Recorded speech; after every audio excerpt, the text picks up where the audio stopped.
Kia ora koutou. Good afternoon. Thank you for your patience. Welcome to this afternoon's 2 p.m. stand-up, Monday the 13th of February. I had it pointed out to me that yesterday I got the day wrong, and I must just say that 18 days into a response, sometimes the days can sort of blur into each other a wee bit. Hopefully we've got the right day today. I'm Rachel Kelleher. I'm one of the Deputy Controllers for Auckland Emergency Management, and I have with me today our Mayor, Wayne Brown, MetService Auckland-based meteorologist Georgina Griffiths, Auckland Transport's Executive General Manager of Safety Stacey Vanderputten, New Zealand Defence Force Colonel Mel Child, Fire and Emergency New Zealand District Manager Brad Mosby, and Vector Chief Operating Officer of Electricity, Gas and Fibre Peter Ryan. As we have quite a lot to get through this afternoon and some important information to share, I'm just going to ask that we don't take any questions, or we won't be taking any questions until we get through all of the speakers and to the end of the update. And that will just ensure that we get people the information that they want in a timely fashion. Then we will open up for questions.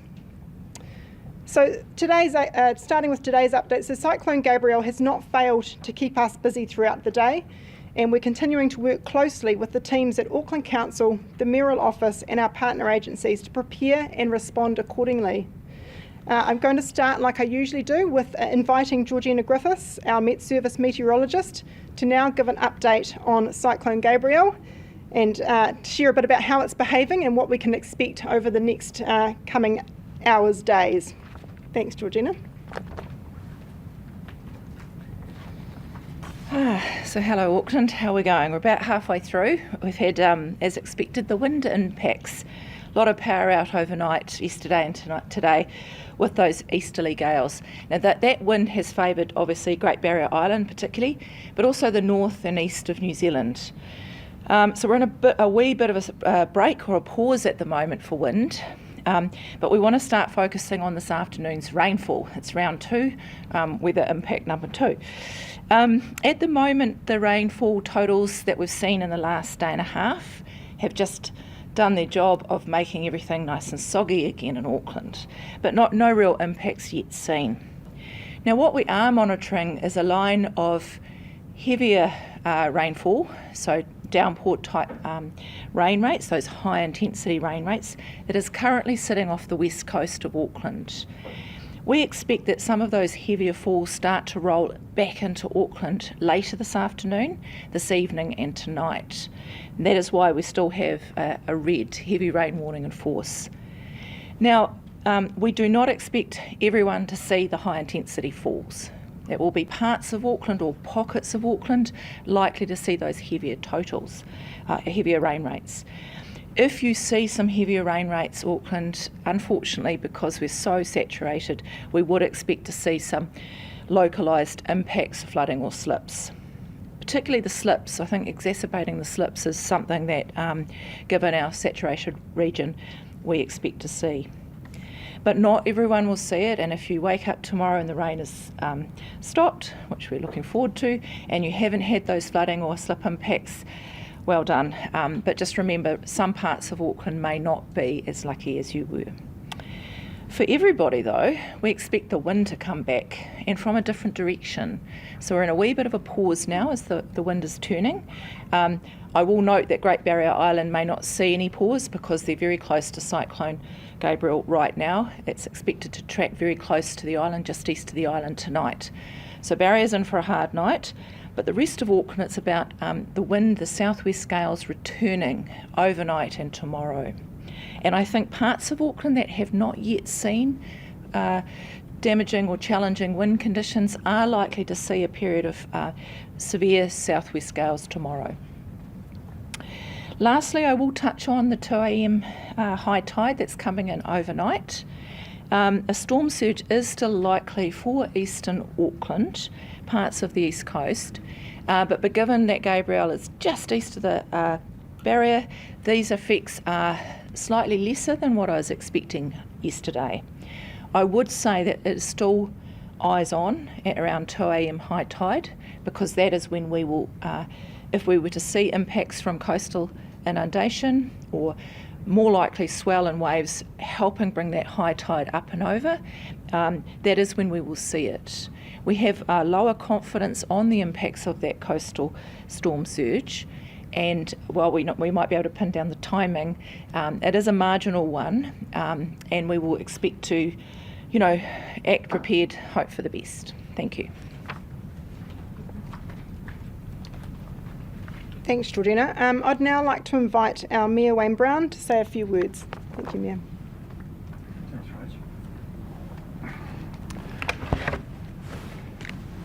Right, thanks Rachel, and good afternoon everybody. The next 24 hours will be challenging for all Aucklanders, and we've just heard the latest forecast. Please pay attention to it and remember things can be worse than expected. Continue to keep an eye on those who are around you and support in your neighbourhoods and communities where you live. The Auckland Council, its government agencies and the military continue to respond to those who need help and support. They're working at full capacity. Please be patient if you have to wait for assistance.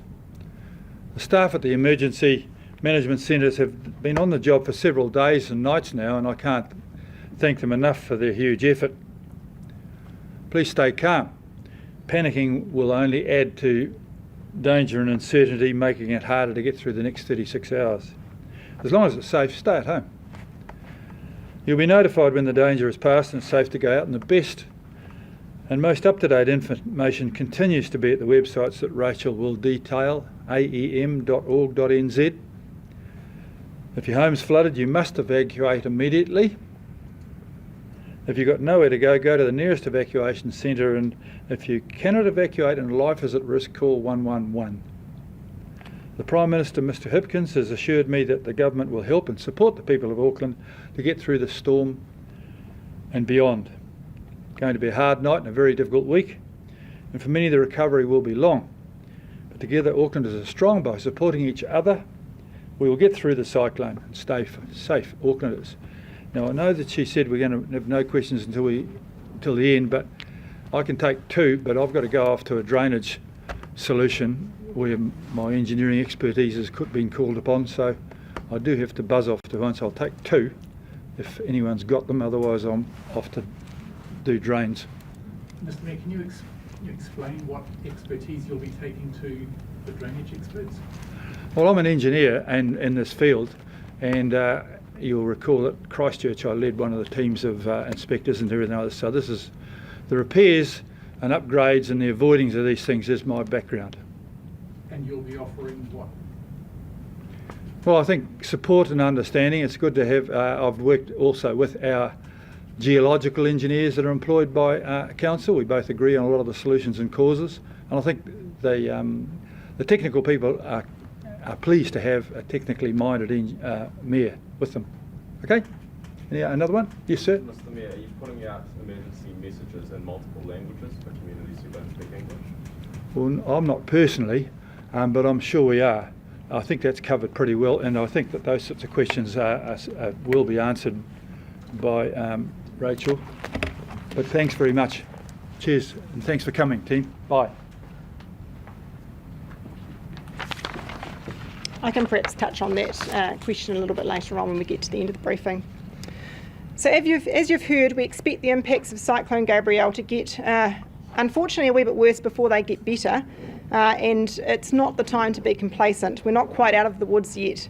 I can't stress enough that please have a plan to leave your home if you see water levels rising around you, or if you're worried about land stability around your property. Don't wait to be told to leave. We heard from our MetService meteorologist, Georgina, that not all of Auckland is going to see the same weather or necessarily the same impacts. So it's really important that you keep an eye out on your own situation, and if you feel that you're in a place that's unsafe, that you take that action. If you live close to low-lying areas but on higher ground, you may like to offer your friends and neighbours a place to stay so that they can have a better night's sleep. Let's come together and look out for one another. Civil Defence Centres, shelters and a number of community-led sites have been receiving people who have not been able to stay in their homes or with friends and whānau. While demand for these services since last night has been relatively low, we will continue to maintain these services through today and overnight to ensure that they're ready for anyone who needs them.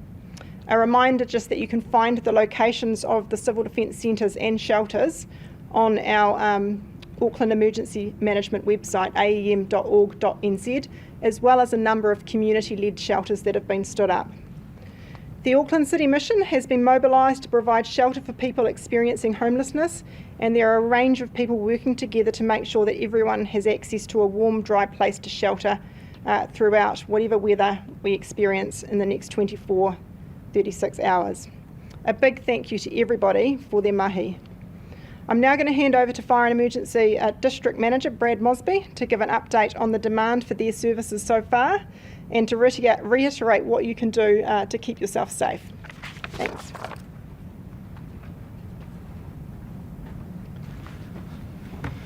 Kia ora koutou katoa, Brad Mosby, District Manager for Fire and Emergency New Zealand. And I'm here to share information about Fire and Emergency New Zealand's response across the top of the North Island, which is still the main area of impact from the impacts of Cyclone Gabrielle. Just want to reiterate again that our priority, number one priority, is the safety and well-being of our first responders. So we're giving them all the resources they need to get out into our communities and do the work to keep our communities safe. Over the past 12 hours, from 1 a.m. this morning, we logged 198 incidents relating to severe weather. So specifically, that was 91 incidents in Northland related to the weather, 62 in Auckland, 35 in Waikato, and that's mostly in the Coromandel area. A smaller number of calls have been received in the Bay of Plenty and Hawke's Bay. So most of these calls that we have been responding to are related to wind damage, roofs lifting, trees blowing onto power lines and blocking roads, and a small number of trees that have fallen on buildings. We are starting to see more calls related to surface flooding as the rain intensifies. Our crews in Northland will be helping evacuate the low-lying areas of Whangarei in support of Auckland Emergency Management and police this afternoon as the high tide approaches the city basin. So we've relocated some of our own resources to higher ground in Onarahi and Hilltop, both on the outskirts of Whangarei. Fire and emergency mobile generators have been positioned at strategically located fire stations around Greater Auckland and in Paihia and Whangarei. We are setting up sectors in Tamaki Makaurau, and this includes Papatoetoe, Auckland City, Silverdale and West Harbour fire stations. These will also act as staging areas for other emergency services, including Surf Life Saving, Police and St John.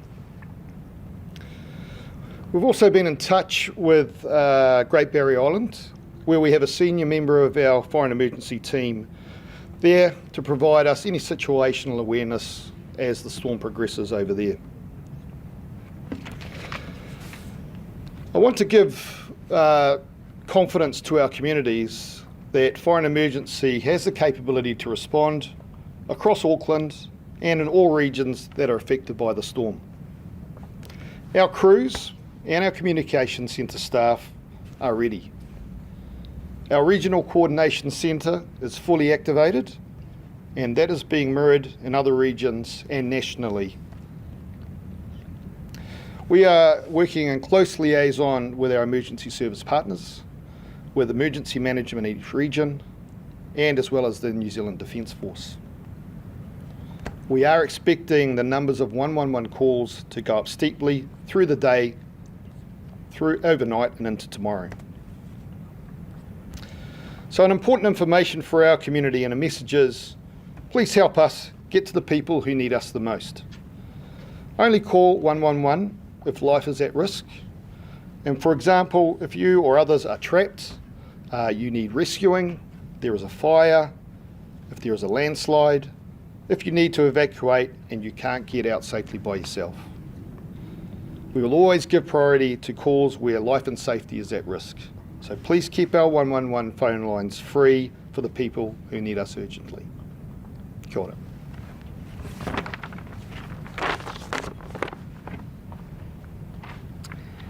I'm now going to hand over to Peter Ryan from Vector, who's going to give an update on the power situation. And I just wanted to note too, of course, within Tamaki Makaurau we also have Counties Energy, and we don't have a representative from them here today, but they are also out on the ground with crews responding to outages at a number of sites.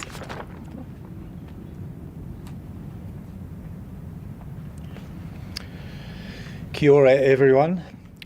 As of 1 p.m, 12,000 homes and businesses are without power across the Auckland region.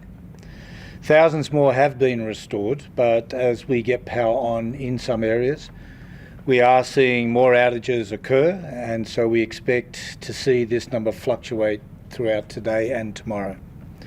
At this stage, we are seeing most of the damage affecting communities north of Ariwa. Our crews and control room teams have put in a huge effort to restore power where it is safe to do so, and a massive effort will continue today and tomorrow, as the worst of the weather is due to hit the region later today. Our thoughts go out to those who have been impacted by the event so far across the Upper North Island. For Auckland customers without power, we understand its frustration, it's frustrating, and we thank you for your patience.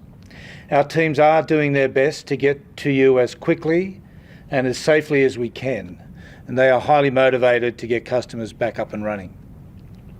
We've already seen the impact Cyclone Gabrielle is having on Northland, the far north, Coromandel and counties, and want to reassure customers that we have been preparing for this since the initial warnings began and have plenty of crews available to respond.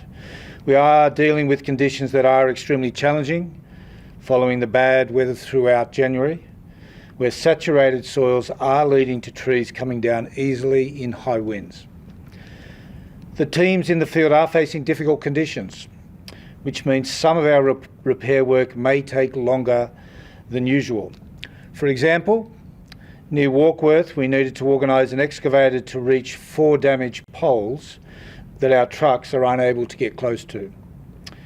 In other areas, strong winds have delayed our crews carrying out aerial work because it is too dangerous for them to go up in their bucket trucks. The safety of our crews and local communities is absolutely paramount to us.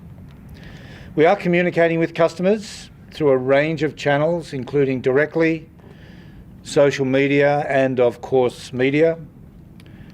We know it's extremely difficult to be without power, especially when it is for an extended period of time. Given the unknowns of the conditions ahead of us, we want customers to be prepared for the potential of extended outages. So please be assured that we are doing everything we safely can to help. We encourage anyone with welfare needs to contact Civil Defence directly, and we are in touch regularly with the Civil Defence teams.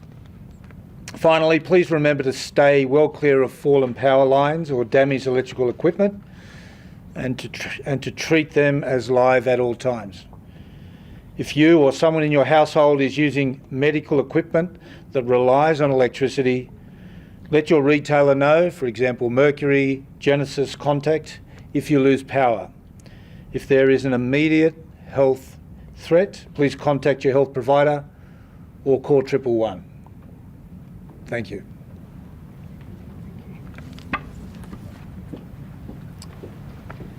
Just was advised that there was a cut to the live feed early on in the broadcast. So what I'm going to do is when we get to the end of the updates from the various partners that I have here, I'll just invite Georgina perhaps to do a quick recap of the forecast, and then we'll go into questions. I'd now like to bring up Colonel Mel Childs. So Colonel Mel Childs is from the New Zealand Defence Force Task Force group. She's the commander and is here with us today to just share a bit of information about the work that New Zealand Defence Force has been doing alongside us.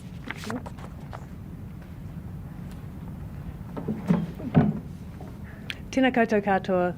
The New Zealand Defence Force has been working alongside North Island Regional Emergency Management in preparation to respond to Cyclone Gabrielle. We have approximately 150 personnel and a mix of different types of vehicles positioned ready to respond across the Northland, Auckland, Waikato and Bay of Plenty regions. Over the past week, the Defence Force personnel have been out in Auckland communities helping remove flood-damaged waste from the streets, and we've surged additional personnel to assist with this task over the last few days ahead of the forecasted weather.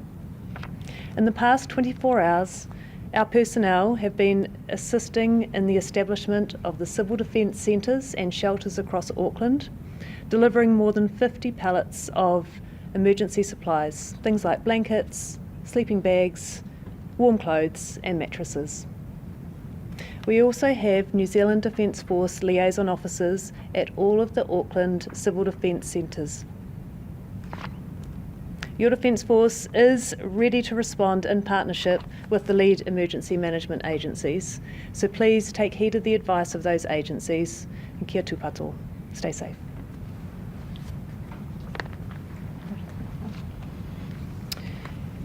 And finally now, I'm going to invite Stacey Vanderputten. Stacey is going to give us the latest transport updates and what we should expect overnight and into tomorrow. Thank you, Rachel. And kia ora koutou. Firstly, we want to thank Aucklanders for listening to the guidance from Auckland Transport and Auckland Emergency Management and putting their safety and that of others first. This morning we saw significant lower traffic volumes across our roads, so probably about 50% of the usual volumes that we would see on a Monday. We're continuing to ask Aucklanders to stay home, of course, and keep off the roads unless there is an absolute urgent need in order to travel. The most up-to-date information is available on our website at at.govt.nz. Our team are updating that in real time as new information comes to hand and changes are made to the network. Some key points about the transport network today.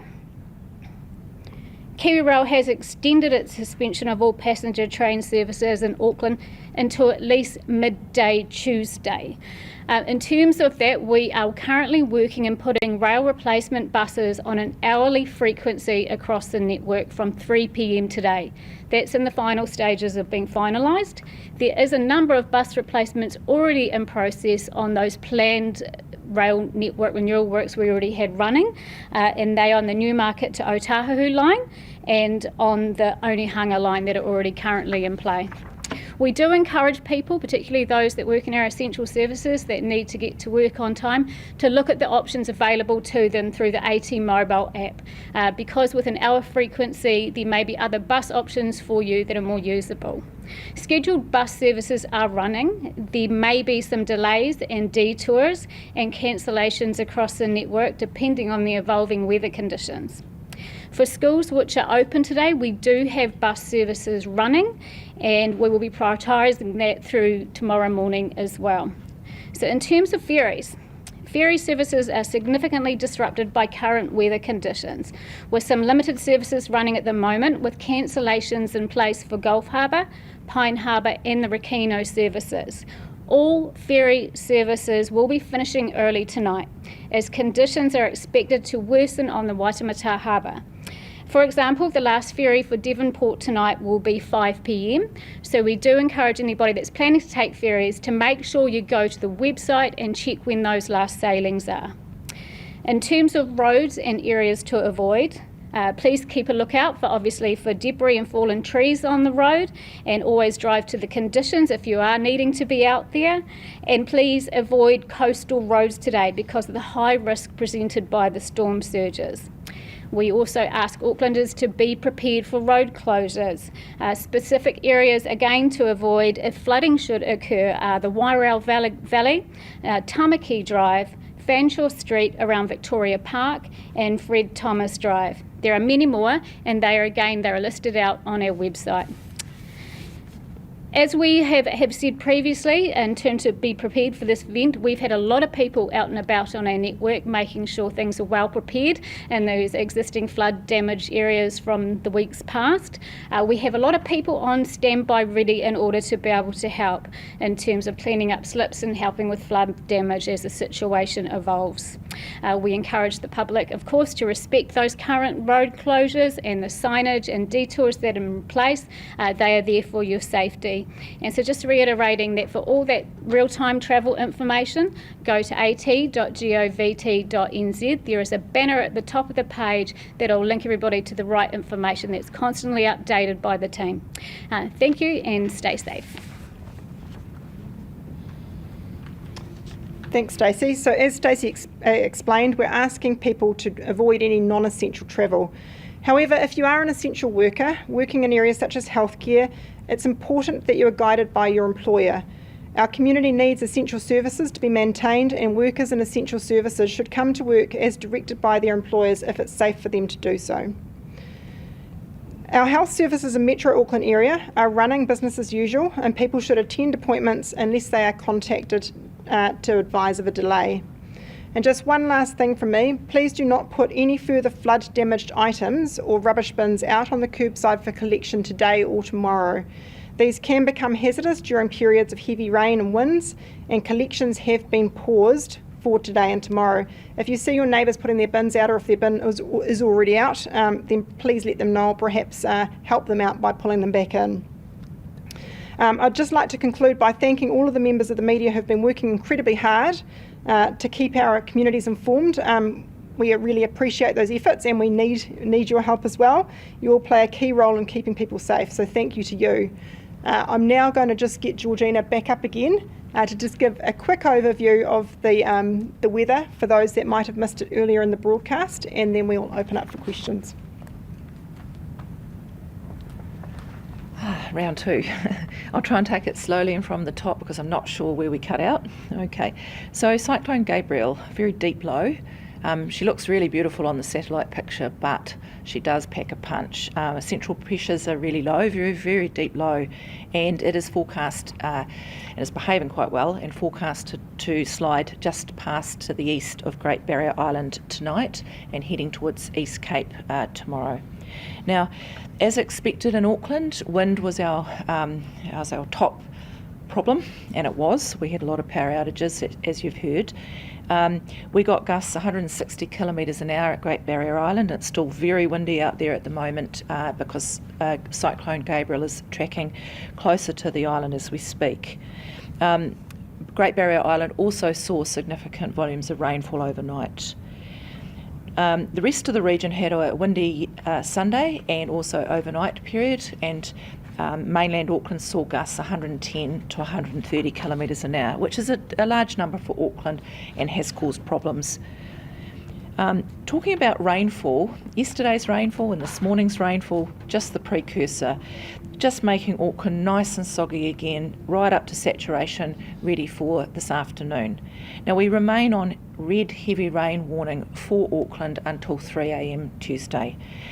The reason we're worried about higher intensity rainfalls is because once they kick in, the region is already saturated.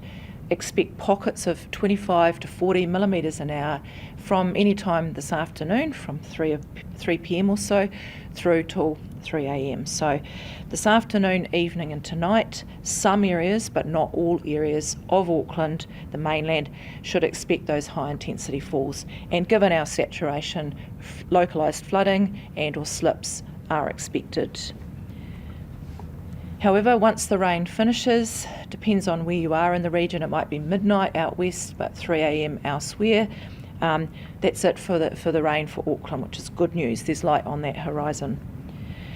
For the region, wind-wise, we're in a bit of a pause on the mainland right now for the strongest winds, the severe gales. Great Barrier Island is excluded from this conversation. It's in for a hard night. Once the winds turn southwesterly, all of Auckland will blow, and we remain on red wind warning for Auckland through until midnight tomorrow, midnight Tuesday. And that's because once those southwest gales kick in tomorrow morning, overnight and tomorrow morning, depends where you are when you first see that wind, they'll continue across the bulk of Tuesday for mainland Auckland. Gusts 100 to 120 kilometres an hour, widespread. Most people will see high winds tomorrow. And of course, the people that have not yet seen those high winds or had damage from high wind, just remember you are likely to see it tomorrow. The winds turn from east through south and it's going to go southwest. Auckland really likes to blow from the southwest, so I'd expect if you haven't had wind damage yet, you probably will see something tomorrow. Lastly, I just draw your attention to the 2 a.m. high tide, which lines up with about a half a metre storm surge for eastern coastline of Auckland. Now, because Cyclone Gabriel is further east, just east of Great Barrier, it is a marginal event for saltwater coastal inundation, but we've got extremely large waves coming in our northeastern coastline, 5 to 8 metres currently, and it's a significant central pressure, so we're looking at really low pressures around the time of that high tide at 2 a.m. So if you live in the low-lying parts of Waiheke Island, eastern bays, around the Firth Thames, Hunua coastline, and possibly Tamaki Drive, Koe, St Heliers, around there, just be mindful that 2 a.m. is the risk period for a really elevated sea level, well above what is forecast. So wind-wise, out of the woods late tomorrow night, rain-wise, out of the woods, hopefully around midnight to 3 a.m, depending on when you live, coming up. So we've got 12 more hours, guys. Thanks. Thanks, Georgina. And so just to sum up, a key message from us really is to keep an eye on the weather around you and the circumstances specific to your property. If you're concerned at all about surface waters rising, if you can see any evidence of land changes, you're hearing unusual noises in and around your house, things, if you see any sort of internal cracking, please make sure you take the necessary steps to get yourself to a safe place. Some people may prefer to actually do that proactively and get perhaps a more restful night staying with friends and whānau. And just a reminder that our civil defence centres and shelters, all of the information for those as well as community-led ones are available on our aem.org.nz website, and they will be open overnight and into tomorrow to support anyone that might need it. But key message, don't wait for someone to move you on if you think that there is a risk to your safety. Please take those steps to get to a safe place. Thank you, everyone. Stay safe and ngā mihi nui. We'll now take some questions.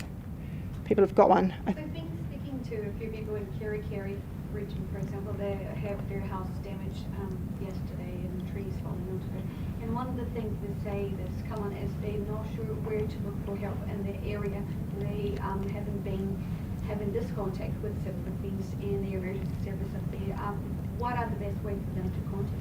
I think the best way for any person to look to get information around their particular region in times of emergency is to look to their local civil defence group's website and social media channels. So, in the Auckland situation, that's the Auckland Emergency Management website, but of course Northland, our neighbouring Waikato and Bay of Plenty regions also have similar places that people can get that information. Nationally also, of course, our National Civil Defence channels as well. GetReady.org is another great resource people can tap into. People with, what's your advice on saying people need to bring in bins and not put flood damage items out right now? Quite a lot of people have, a lot of items outside of their houses right now. Is the advice to bring that stuff in or just leave as is? Look, I think we need to be realistic that some of that material wouldn't be easy for people to bring back in. So what I would be asking is that people, if they have got stuff out on curbside, check it and make sure that anything that is likely to be lifted up in wind and moved around because it's perhaps lighter in weight, that they take the steps to bring that either back onto their property or to secure it in some way. Yeah. Rachel, with Great Barrier Island, does the island have all the resources it needs to cope with anything that could happen, or is there a point, what can't it cope with? Well, Great Barrier Island, of course, the residents there are incredibly resilient and have an amazing culture of supporting each other. We have a civil defence plan for the island, and we have staff working on that island to support any response activities that are needed, including working alongside other partner agencies such as the Department of Conservation. At the moment, we've worked on making sure that there's been adequate provision across to the island ahead of this potential inclement weather, and we're keeping in contact. And as you heard from FENZ, they also have people on the ground. So all of the partner agencies are reaching in to make sure that they've got the support that they need. localised flooding, and I know that we've had some areas that were specifically hard hit last time in the floods. Are we likely to see those areas hit again, or is it different areas? Do you know anything about that? I might hand that one to Georgina. She might be able to be a bit more specific about that, or not. Yeah, that's a great question. If you've been flooded before, will it be you this time? Not necessarily. So unfortunately, it's a little bit like confetti. Where are the pockets of the heaviest, highest intensity rainfalls in the next 12 hours or so? Really difficult to determine, even looking at the radar, it's pretty spotty. So pockets of these, and we're not able to refine it to which suburbs. Thank you. And I guess just, off that, really highlights the need for regional messaging around the range of issues that we might experience over the next couple of hours, because it's not necessarily one that we can hone down into one particular area. You did ask a question earlier about our reach out to culturally and linguistically diverse communities. So we have been doing that in a range of ways, including producing information, fact sheets and content for online, as well as hard copy in different languages. And we also have within our Emergency Coordination Centre specific liaison officers that work directly with those communities, a lot of faith-based groups and other parts of our diverse community to make sure that they're getting information in different ways. And a number of them have got their own support structures in place for this event as well. This is perhaps a question for Peter Ryan, if it's okay. I was wondering, with people experiencing power outages right now and perhaps more people overnight, do you know what, obviously there's going to be a lot to do to get people back with power, right? So are you able to tell Aucklanders how long they can expect to wait after the actual weather event? It's really, really difficult for us to be precise about that because the situations vary so considerably. We have some people to the north in the more rural parts of our network where access to the area of damage is difficult. So for example, in the Field or the Warkworth example I gave earlier. I think the most important thing to remember is we have mobilised the full resources we have available to us, and we have crews that are, especially in our control centre, that will be working throughout tonight to identify problems. And we will continue to communicate to customers as soon as we have estimated restoration times so that we can help those people in those difficult situations to manage their own life. How many crews specifically? Did you know the number, or how many crews have you got responding? Well, again, that varies because we're able to call on crews from other areas, although we have to be respectful of what is happening to our colleagues north and south of us. So whilst I don't have the number of crews precisely, there are hundreds of people in the field right now working on the vector network to identify problems and restore service. Question for Defence.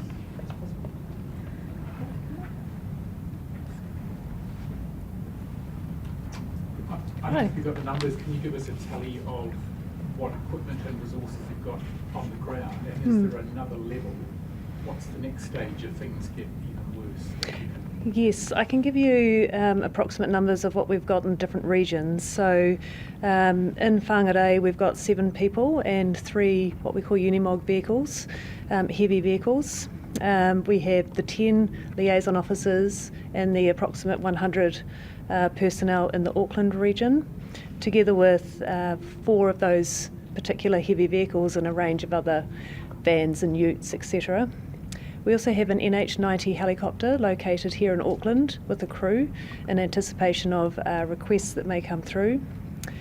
Outside of Auckland, we have about 25 personnel in Whitianga, together with 2 heavy vehicles, approximately 20 personnel in Opotiki, Bay of Plenty, again with 2 heavy vehicles and a range of other vehicles. Thank you. Thank you. If there's no further questions, we'll end this briefing here. Thank you again for your support in getting out the messages to our communities. We appreciate it. Thank you.